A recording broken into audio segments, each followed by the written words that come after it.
Yang agak bahaya begini, ketika kita sudah ada dalam label komunitas itu komunitas rohani, yang kita kurang peka, orang-orang di dalamnya sangat manipulatif gitu. Waduh. Oh, jangan pikir rohani lalu kudus dan baik semua gitu ya. Manipulatif, memanfaatkan kebaikan orang, masuk dalam persekutuan gereja untuk ngutang ya ada juga. Tadi Jonathan kan sharing ada komunitas yang salah. Tentu. Dan pernah Jonathan alami. Masa? Tadi kan sudah cerita. Tapi bener gak sih Jo? Kita ini pengen jelasin lagi, perdalam lagi. Kan katanya memang gak ada komunitas yang sempurna. Tentu. Ya kan? Jadi jangan gampang keluar-keluar lah. Kan memang gak ada komunitas yang sempurna. Kadang-kadang kalau misalnya kamu nganggap komunitas itu gak sempurna, kamu yang bikin komunitas ini gak sempurna gitu kan. Makanya kamu keluar gitu kan. Kita jadi perusak ya di dalamnya. Tapi benernya itu ada gak sih komunitas yang salah? Jadi benar-benar ini bukan tempat saya nih, atau saya nggak cocok nih, saya nggak berkembang nih di sini. Kadang-kadang kan bingung Pak, mau keluar ntar dikira oh gitu aja menyerah, gitu aja sombong, gitu kan. Terus mau menetap tapi nggak bikin perubahan, nggak bikin kita bertumbuh. Betul. Makanya kita pengen bahas hal ini Sobat Tragedi. Katanya nggak ada komunitas yang sempurna, tapi ada nggak komunitas yang salah? Ini udah nggak sempurna, salah lagi, ya kan? Kita akan ngobrol dengan salah satu hamba Tuhan, udah lama sekali ya. Saya kenal beliau pertama itu pas datang di Bahtera Ide FM. Waduh, siaran pertama langsung saya happy. Karena membahas tentang relasi. Kita akan bahas bersama Ibu Pendeta Florida Wirastanto. Kita mau sapa dulu Ibu Flo. Halo, selamat pagi. Shalom Bu. Halo, selamat pagi. Terima kasih sudah sambung di Bahtera Ide FM. Gimana kabarnya Ibu Flo? Baik, puji Tuhan baik. Puji Tuhan. Kalian berdua semoganya baik ya. Baik, juga Sobat Bahtera Yuda. Amin. Ibu Flo datang dari GKI Ngagel, Sobat Bahtera. Dan kalau Anda dengerin siaran kami beberapa waktu yang lalu sebelum pandemi, wah rutin sekali hari Selasa ngobrol bersama kita. Semoga keadaan semakin baik ya Bu Flo ya. Jadi kita bisa siaran lagi gitu. Bu Flo, hari ini kita bicara tentang komunitas. Komunitas, betul. Memang gak ada komunitas yang tadi sempurna.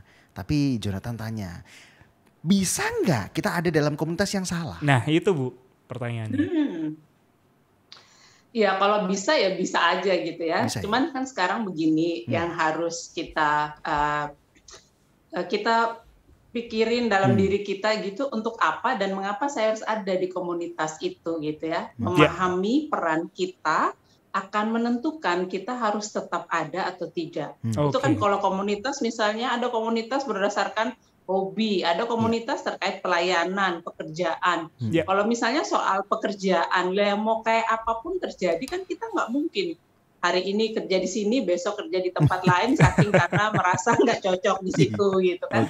Tapi kalau misalnya hobi dan itu sesuatu yang itu kan kayak sekunder gitu ya, ya itu kita pertimbangkan kalau itu nggak sehat, itu nggak menyenangkan, itu nggak worth it untuk terus ada di situ ya, kita bisa saja keluar gitu. Jadi tergantung kita lihat dulu peran kita di situ. Tapi kalau bagaimana kalau komunitas rohani Bu Flo? Waduh. Adakah komunitas yang salah? Kan katanya rohani Bu. Rohani kan berarti kan bicara tentang firman, terus baik-baik semua kepada orang gitu ya. Tapi bisa nggak kita salah ada dalam komunitas rohani? Bisa. Dan kesalahan itu bisa dari dua pihak gitu ya. Maksudnya bukan hanya dari kita, tetapi juga atau dari teman-teman kita yang ada dalam komunitas itu. Yang agak bahaya begini, ketika kita sudah ada dalam label komunitas itu komunitas rohani, yang kita kurang peka, orang-orang di dalamnya sangat manipulatif gitu. Oh, jangan pikir rohani lalu kudus dan baik semua gitu ya. Manipulatif, memanfaatkan kebaikan orang, masuk dalam persekutuan gereja untuk ngutang ya ada juga. Aduh. Ya bener sih. Saya sih belum ketemu, mudah-mudahan nggak ketemu lah. Betul, ini gereja, komunitas ini kan masih hidup di tengah dunia ya, jadi segala kemungkinan pasti ada. Jadi kita yang benar-benar harus memilah begitu. Tapi kalau kita tahu bahwa kita hadir di situ untuk bertumbuh dan sebagainya, maka kita akan lihat, maksudnya akan mudah ngadepin kesulitan-kesulitan dari orang-orang yang mungkin hadir di situ dengan motivasi yang berbeda. Baik. Sikap hati Jo. Berarti komunitas rohani pun bisa menjadi tempat yang salah buat kita. Hati-hati ya Sobat Rida ya. Betul. Aduh, waspada deh ya. Hati-hati. Nah, tapi kita bicara soal timing deh Bu. Timing. Kapan saatnya kita, wah ini saya masih bisa untuk handle nih, untuk melakukan perbaikan, perubahan. Atau di sisi lain, ini waktunya saya keluar. Kapan timing yang tepat untuk dua hal ini, Bu? Iya, kalau kamu mau keluar dari komunitas itu ketika benar-benar sudah merasa nggak nyaman. Benar-benar ada orang yang kemudian merasa justru tertekan di situ. Ada orang yang merasa bahwa justru dia nggak bertumbuh di situ. Di dalam komunitasnya dia berharap, kita bicara komunitas rohani misalnya ya, dia berharap dia bisa bertumbuh di situ, dia bisa mendapatkan teman rohani lebih banyak begitu ya. Tetapi kemudian setelah dia lihat justru itu namanya aja yang namanya komunitas rohani, tetapi justru pertemanan di situ adalah pertemanan yang berbahaya untuk pertumbuhan rohaninya gitu. Malah ya sorry itu saya di situ ada banyak hal pelecehan. Kita tahu kan seringkali kita dengar gitu ya. Kita dengar bagaimana di tempat yang orang berpikir bahwa ini anak-anaknya akan bertumbuh dengan baik begitu ya. Kita tahu misalnya ada orang tua yang rela membayar anaknya di sekolah internasional, tetapi ternyata di situ ada pelecehan. Itu kan kalau kamu sudah merasa tidak nyaman dan tertekan di situ, keluarlah. Masih banyak tempat lain yang bisa membuatmu bertumbuh, masih banyak tempat lain yang bisa membuatmu menjadi lebih baik. Jadi kalau sudah tidak nyaman secara personal, gelisah, malah nggak bisa tidur karena ada di komunitas itu, lebih baik keluar. Gitu. Oke.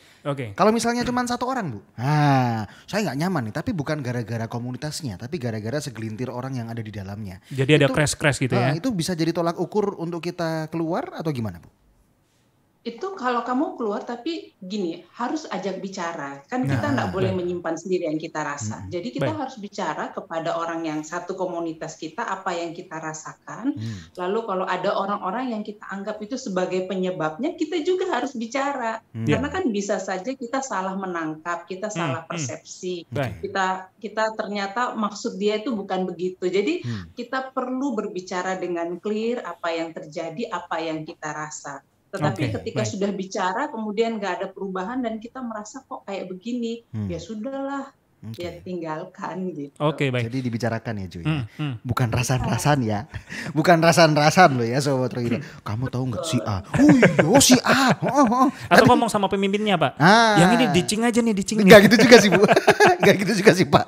Kalau ngomong sama pemimpin mungkin pemimpin yang bijak kan dipertemukan, dibereskan gitu harusnya. Komunikasi adalah koenci katanya. Bahasa jadulnya kan gitu. Kunci Bapak. Oh iya, tulisannya koen TJI gitu ya tulisannya. Iya. Tapi menarik Bu, Flo tadi bilang soal kalau misalnya kita merasa nggak nyaman Pak.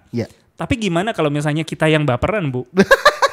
Ini kan hati-hati juga ya, jangan sampai kita ke komunitas A misalnya. Nggak cocok nih, saya merasa gelisah nih. Ternyata dia sendiri yang merasakan gitu. Nah itu komunikasi lagi ya Bu ya kuncinya ya. Ya itu yang saya bilang tadi, harus bicara gitu. Kadang-kadang memang ada orang yang sangat baperan gitu ya. Betul. Kita tahu bahwa dimanapun kita berada, itu pasti kan tidak semua akan menyenangkan hati kita gitu. Betul. Mau di gereja, di pekerjaan, dimanapun kamu lakukan apapun, begitu masuk di komunitas harus siap menerima, tidak semua menyenangkan hati kita. Dan kita harus jadi orang yang kuat loh, kita bisa bertumbuh dengan ketemu berbagai macam orang dengan sifat dan wataknya gitu. Jadi jangan juga cepat baper. Kalau kamu baperan nggak usah masuk komunitas. Orang-orang itu masing-masing itu pasti cara hidupnya, pola pikirnya berbeda. Justru kita adaptasi, kita kenal orang, kita iya ya, aku harusnya begini gitu. Justru itu refleksi buat kita. Gitu. Wow. Semoga ini membantu Anda ya Sobat Rohida. Semoga kita ini nggak gampang baperan, tapi kita juga bisa ngambil keputusan gitu loh. Kalau memang lagi nggak enak, lagi nggak nyaman, dikomunikasikan, ada solusi. Kalau nggak ada solusi, ya keluar. Dan itu jalan yang terbaik. Tapi gimana kalau sebaliknya, Bu Flo? Banyak orang yang jadi benalu gitu ya, nggak mau keluar karena nanti kalau keluar dirasan-rasan gitu ya. Kalau keluar ntar ketemu sama komunitas yang baru, penyesuaian lagi, tapi juga nggak keluar. Stay di situ aja. Dan nggak ngapa-ngapain. Memperbaiki juga enggak, berperan juga enggak gitu ya. Cuman ikut pas rame-rame gitu ya. Apalagi pas ikut pas makan-makannya doang. Kalau seperti ini bagaimana pandangan Ibu? Ya kalau dia nggak berperan apa-apa gitu ya, tetapi kemudian hanya mau ngikutin, memang ada orang yang bisa kayak begitu ya, karena bisa jadi karena dia tidak pintar berkomunikasi, tetapi tidak mau juga untuk tidak bersama dengan orang lain, tidak hidup dalam komunitas. Kadang-kadang ada orang yang perlu kita bantu. Jadi dia terlalu diam, tapi dia sudah mau masuk di komunitas itu udah syukur gitu ya. Nah, kita perlu membantu orang-orang seperti itu supaya dia lebih pede untuk berbicara gitu. Tapi ada orang yang kemudian tetap bertahan di situ itu sebenarnya bukan benalu ya kayak rumput aja begitu. Kalau benalu kan ngerusak gitu tapi kayak rumput gitu ya wis ada gitu. Nempel aja gitu. Berarti iya begitu gitu. Jadi hanya mau keluar mungkin dia sungkan, takut dibilang sombong. Atau kemudian takut dengan perspektif orang yang belum tentu juga benar. Akhirnya dia memilih jalan aman ada di situ. Tapi ada juga tipe orang yang memang kepo, pengen tahu apa sih yang terjadi di komunitas itu gitu. Jadi akhirnya ya bertahan aja di situ karena kepengen aja tahu gitu. Itu aja sih. Jadi sebenarnya kalau orang-orang yang kayak begitu ya sudah selama dia nggak merusak, nggak mengganggu dan nggak menghancurkan satu dengan yang lainnya ya memang tipikal orang macam-macam gitu ya. Ya itulah yang jadi satu kesatuan yang namanya komunitas ya Cuy. Mesti kok ada aja, mesti orang-orang yang pasti ada yang kayaknya ini kayak magnet nih. Kayak kutub utara, kutub selatan beda banget sama kita ya kan. Ada juga yang diem aja gitu ya, disuruh kerja nggak mau, disuruh sharing. Iya. Iya. Ayo waktunya sharing apalagi by Zoom gitu ya. Siapa yang mau sharing? Kayaknya belum ada deh. Si A baik-baik saja sih hidup saya. Sinyalnya bad sinyal. Atau disuruh sharing langsung berubah videonya Pak. Langsung jadi gambar mukanya aja. Aduh. Kita benar-benar bahas sampai bawah nih ya berarti ya. Sampai apa yang kita rasakan mungkin Sobat Raida. Oke, kita masih ngobrolin bersama Ibu Flu dari GKI Ngagel dan kita bicara tentang memang gak ada komunitas yang sempurna. Tapi bisa gak kita ada dalam komunitas yang salah? Jawabannya bisa dan itu tergantung keputusan kita untuk stay, memperbaiki atau kita out. Dan itu keputusan ada di tangan kita. Gitu ya Ji ya. Ini kita bicara tentang sikap nih. Kan katanya perubahan itu mulai dari diri sendiri. Benar kan ya Bu Flu ya. Jadi apa sih yang boleh kita lakukan dan tidak boleh kita lakukan di dalam komunitas itu Bu? Apalagi kalau komunitasnya itu anggap komunitas ini keluarga. Oh kalau keluarga saya bisa lakukan apa aja ya. Enggak gitu dong gitu kan. Tapi apa Bu? Do the don'ts-nya. Betul. Jadi ketika kita ada dalam komunitas gitu, yang boleh kita lakukan adalah kita melakukan hal-hal yang memang bersama. Jadi ukurannya bukan lagi diri kita, tetapi bersama gitu ya. Hal-hal yang kita tahu bersama bahwa ini bisa diterima oleh semua ya. Tentu hal yang baik, yang saling mendukung, yang saling peduli, yang saling mendoakan. Itu kan harapan dari setiap komunitas yang ada gitu ya. Bahwa kita saling mengenal. Seperti keluarga yang dimaksud itu memang dalam arti bahwa kita menghargai orang itu seperti bagian dari kehidupan kita. Itu kan yang penting dalam komunitas. Tapi kalau ditanya apa sih yang nggak boleh gitu ya, jangan pernah memanfaatkan kebaikan orang lain di dalam komunitas itu. Karena seringkali memang dalam komunitas itu kan macam-macam. Tapi ada orang yang memang sangat murah hati, ada orang yang sangat mudah untuk jatuh hati dengan cerita orang gitu. Tetapi jangan salah, di komunitas itu ada orang yang memanfaatkan kemurahan hati orang, kebaikan orang yang mudah tersentuh gitu. Nah, kita tuh nggak boleh melakukan itu. Jangan memanfaatkan kebaikan orang, jangan jangan ngutang juga gitu ya, masuk dalam komunitas hanya untuk minjem duit gitu, itu sudah nggak sehat gitu. Itu bahaya untuk komunitas. Jadi kita tidak boleh menjadi orang yang merusak komunitas, membuat orang lain, teman-teman kita menjadi gelisah di dalam komunitas itu. Kita justru harus mendorong supaya komunitas ini bertumbuh menjadi lebih baik. Misalnya kita kalau ada sesuatu yang terjadi di sekitar kita, kita ajak, ayo kita bersama melakukan apa gitu ya, kita bantu ini, bantu itu justru effortnya lebih menggembirakan gitu daripada kalau kita justru hanya cari untuk kepentingan kita sendiri. Gitu. Apalagi dengan embel-embel, ini kan pelayanan, tolong dong lakukan ini. Ya, sering ya kayak gitu ya. Bener gak Bu Flo ya? Kan banyak orang juga ya, apalagi kalau misalnya yang gak bener nih, kepalanya misalnya nih ya, terus lakukan ini, sampai capek, sampai makan waktu, makan tenaga, sampai over banget. Terus ya lakukan ya, ini kan pelayanan, jadi tetap lakukan dengan sepenuh hati. Nathan kayaknya menjauhi banget. Gak gitu Pak, saya dapat cerita.